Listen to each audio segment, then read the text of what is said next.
RFK Jr. is not giving up his dreams of being president in 2024, and hell, it's his prerogative. I mean, nothing holding him back from running for president. I'm just thinking he's not really got that much of a chance, especially if he's going to be ditching the Democratic platform, which he didn't really have that much of a shot, mostly because they were trying to ice him out, because he's a pretty decent candidate. I like him. Okay, I'll be completely honest. We've watched a couple of his speeches. I think that he's a very enigmatic guy. He obviously has the pedigree for it. So, yeah, he has the opportunity to go a long way. And if he's going to be relaunching his campaign, what is this, October 9th or something like that? I'm going to be in Pennsylvania, or I'm sorry, in Philadelphia, the home of where it all began, okay, to make a major announcement, like it says right there.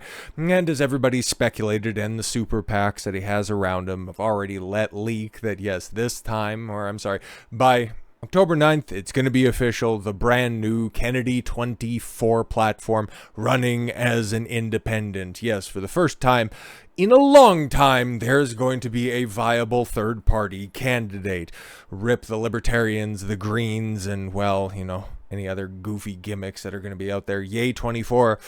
I got hope for Yay 28 still, but okay, what's the other scuttlebutt that's going on? Something else that went around at the time is RFK was on Theo Von, not Theo Bon, that's a different podcast, I think. But Theo Von, he was talking with RFK, and he said, I'm going to take more votes away from President Trump than I do President Biden, which is interesting. Okay, he's citing his own internal polls or something like that, which RFK Jr. would pull more support from Trump than Biden. Now, I'm seeing a lot of bitch-made bedwetters just pointing this out. Yes, this is accurate. We must be realistic about this. Who's this we? How is it accurate and realistic? Interesting. Okay, so the poll that he's citing, apparently Kennedy garnered 19% of support, which looks awfully familiar to the 1992 presidential election where Ross Perot kind of ended up handing the presidency to Bill Clinton. Oh, that and a whole bunch of other things, but we need not get all too conspiratorial this time around because, well, HW was terrible.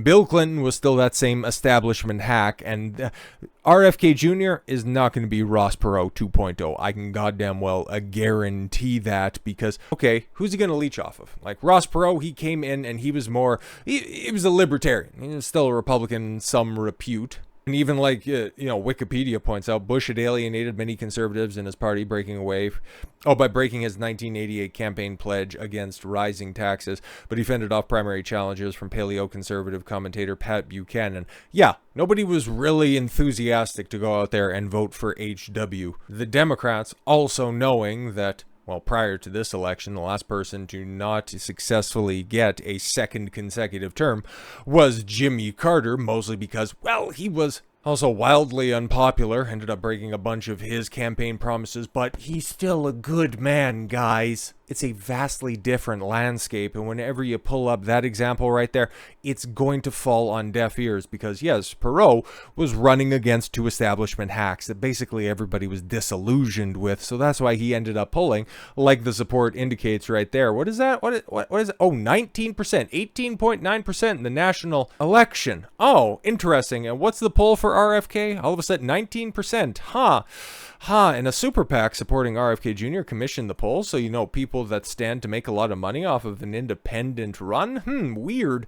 A poll conducted by super PAC supporting RFK Jr. reports a third-party bid would pull more support from former President Trump than President Joe Biden. Why is that? Okay, because let's not forget, RFK Jr. was pushed out of the Democratic Party. At least that's going to be the way that he's going to have to explain this on October 9th. That, yeah, the Democratic Party that I once knew, it's not about that. And he's going to have to address it in some form or fashion because people are obviously going to read into this. So who are the people that he's going to disillusion? Okay, if Trump's not on the ballot, let's just go ahead and say that the whole Trump-Biden matchup just isn't going to happen in 2024.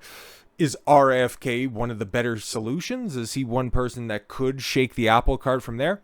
Maybe, but we'd have to see the two people that are going to be up there. If it's going to be DeSantis for the Republicans and Gavin Newsom or Michelle Obama for the Democrats, well, yeah, he might end up pulling support, or RFK might end up pulling more support from the Republican due to the fact that disillusioned Trump supporters aren't just going to back the establishment. That's why I think RFK's, I'm going to pull more support from Trump than Joe Biden.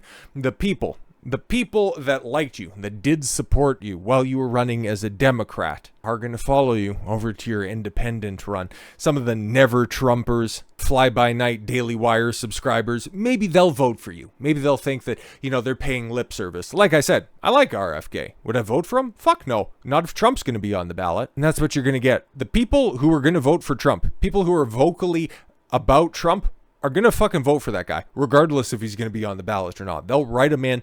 It doesn't much matter. And then you have also the people that are completely and totally adherent to their parties. They're going to go ahead and vote Republican, whoever's on the ticket. Same time where you have that old catchphrase, vote blue no matter who. People are going to be dyed in the wall when it comes to their party affiliation. So you're just basically bantying about, at this point in time, people that are uncertain about Trump's viability for 2024. Is he going to be thrown in jail? And Joe Biden is even going to fucking make it to 2024?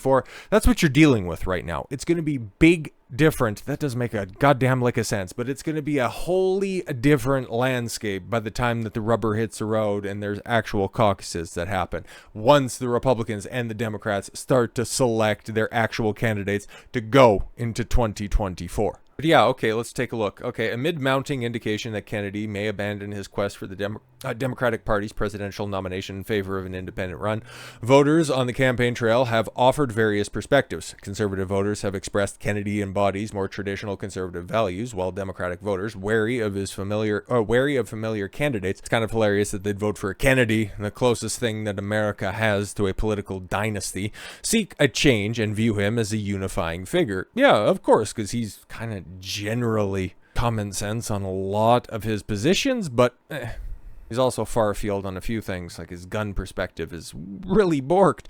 He certainly appeals to conservatives more than anybody in the Democratic Party, which is kind of an indictment to the Democratic Party and is also going to be what I think is a good bellwether to figure out how many moderates are left in the Democratic Party, okay? Because we've seen when it comes to the Republicans, outside of Trump, like just take a look at 2022. That's always what those never Trumpers, the Daily Wire types, want to point to. Oh, the Republicans were completely and totally defeated in 2022 and it's all Trump's fault. You know why they lost in 2022?